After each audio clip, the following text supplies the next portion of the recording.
लखनऊ से आए हो? कहाँ से आए हो आप? गोरखपुर से। गोरखपुर से। भाई कहाँ से हैं?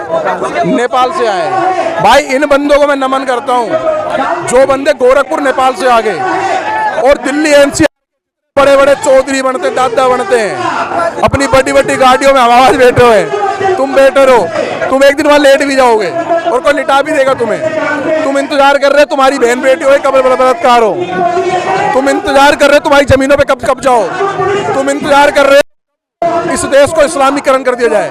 अपनी 14,000 करोड़ का मालिक बन रहा है, कोई 50 किले का मालिक बन रहा है, सारे के सारे हवाबाज बैठे हो, कोई भी नहीं आया। बाहर से बहुत संख्या में लोग आए, आज पूरा भरा पड़ा है, बाहर भी भरा पड़ा है, अच्छी संख्या में है, बाहर से ज्यादा लोग आए। ऐसे लोगों का नमन है। और वक्फ बोर्ड के अंदर संशोधन नहीं होना चाहिए, वक्फ बोर्ड खत्म होना चाहिए।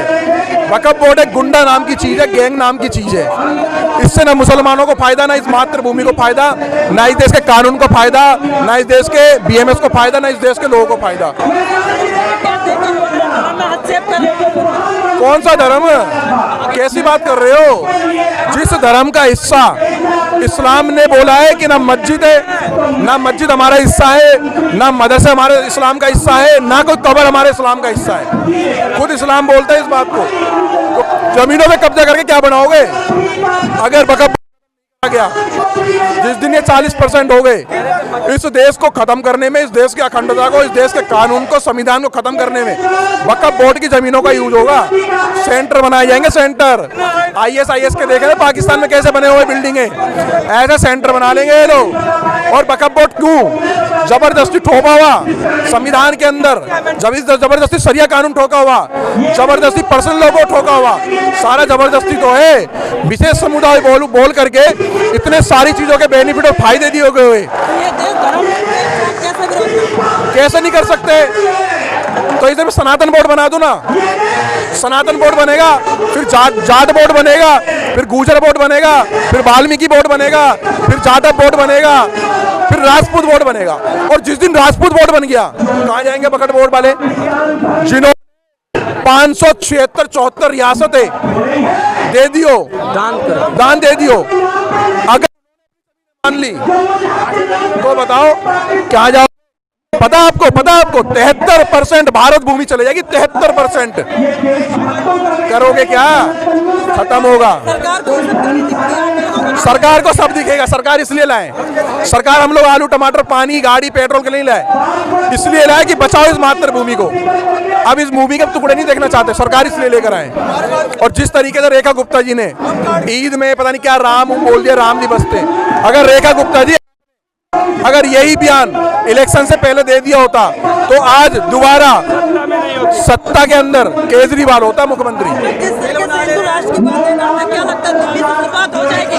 पूरे भारत से शुरुआत है, हर भारत के गलियों, घर, मंदिरों, हर जगह से, हर मोहल्ले से, हर स्टेट से, हर मार्केट से शुरुआत हिंदू राष्ट्र की। इस भारत का एक भी हिंदू दिखा दो जो हिंदू राष्ट्र के खिलाफ हो, बताओ। प्रिंस पंडित, गोरखपुर से। समर्थन के लिए आया हूँ। शुरुआत हिंदू राष्ट्र का शुरुआत हो चुकी है, हर एक राज्य का आदमी जाग गया है। अब बस का इशारा, एक इशारा का बस देरी है बस। और मैं क्या जी गौरव वक्फ बोर्ड एक ऐसा काला कानून है जो इस देश को एक दिन काम कर रहा है। वक्फ बोर्ड हिंदू प्रशांत क्या है ये? वक्फ बोर्ड हटाओ। क्यों ना हटे आप बताओ ना। हमारे पास, उनके पास हम वक्फ बोर्ड मिल गया, हमारे को सनातन बोर्ड दे दो। हमारे लोग मांग रहे हैं, हमें नहीं, हमें तो कुछ मिल नहीं रहा, तो उसको भी क्यों दे रखा है भाई? किसने? वो कहते वो क्यों ऐसे क्यों? ए भाई ये तो तुम पक्ष सिर्फ उधर ही उधर का ले रहे हो यार, हमारे मुझे कुछ उल्टा सीधा निकलवाना है। सूरज है, मैं द्वारका से आया हूँ, द्वारका सेक्टर 14 से। वक्फ बोर्ड के खिलाफ हम इसलिए उतरे हैं क्योंकि जो वक्फ बोर्ड है ये बहुत है, ये हम जैसे भाइयों जिनको वो मुस्लिम काफिर बोलते हैं, उनके घरों पे कब्जा और बाकायदा हिंदुओं के वक्फ बोर्ड एक ऐसी चीज है जो हिंदुओं के साथ साथ और भी धर्म की जमीनों को कब्जा करते हैं। वक्फ बोर्ड ये चीज है, उसका हम विरोध करने आए हैं। मोदी जी इसमें संशोधन कर रहे हैं वक्फ बोर्ड में कि वक्फ बोर्ड की जो कानून है उसमें बदलाव किया जाए, पर हम ये चाहते हैं, मोदी जी को ये चीज कहना चाहते हैं कि इसका विरोध करा जाए, इसको खत्म करा जाए। हिंदुस्तान में वक्फ बोर्ड नाम की कोई चीज होनी ही नहीं चाहिए। पूर्वजों की दान दी हुई इनकी चीज उज्बेकिस्तान, पाकिस्तान, हिंदुस्तान हिंदुओं का है, हिंदुओं का था और हिंदुस्तान तो कहा जाता है धर्मनिरपेक्ष राज्य है। ये जब से कांग्रेस आई है तो हिंदुस्तान धर्म निरपेक्ष राज्य बना है। जब हमारे महाराणा छत्रपति शिवाजी थे, महाराणा प्रताप थे, उस टाइम हिंदुस्तान हिंदुओं का था और हिंदू धर्म के लिए बहुतों ने कुर्बानी दी और हम भी वैसे ही हैं। हम हिंदू एकता जोड़ने आए हैं, हिंदुओं को एक करने आए हैं। आज देश में इतनी भारी संख्या में अल्पसंख्यक भी है, मुस्लिम भी है, कैसे आप उनको अलग कर सकते हो? बिल्कुल बिल्कुल, हम किसी को अलग और जोड़ नहीं सकते, पर हम अपनी आवाज उठा सकते हैं। हिंदू एकता खड़ी करना चाहता हूँ मुल्लों के खिलाफ। जय श्री राम। भाई मैं एक बात बोलना चाहूँगा, जितने भी हमारे युवा भाई हैं जो मुझे सुन रहे हैं या मुझे देख रहे हैं, अपने गली चौक चौराहे या स्कूल के आसपास जो भी रहते हैं, ध्यान रखें अपनी बहन बेटियों का। कोई भी जिहादी गलत हरकत करता नजर आए उसे उसी टाइम तुरंत पकड़ो, तुरंत कार्रवाई करो और प्रशासन को सूचना दो। मारपीट का सुरक्षा दो। ये लफ्ज जिहाद के चक्कर में फंसाते हैं लड़कियों को, बहन बेटियों को, इसलिए उनको चेतावनी देना चाहते हैं। भैया ये लफ्ज जिहाद करते हैं, जो वक्फ बोर्ड की जमीन है ना, इससे फंडिंग करते हैं नेता और फिर ये जिहादियों को देते हैं, जाओ हिंदू लड़की पटाओ और कत्ल करो।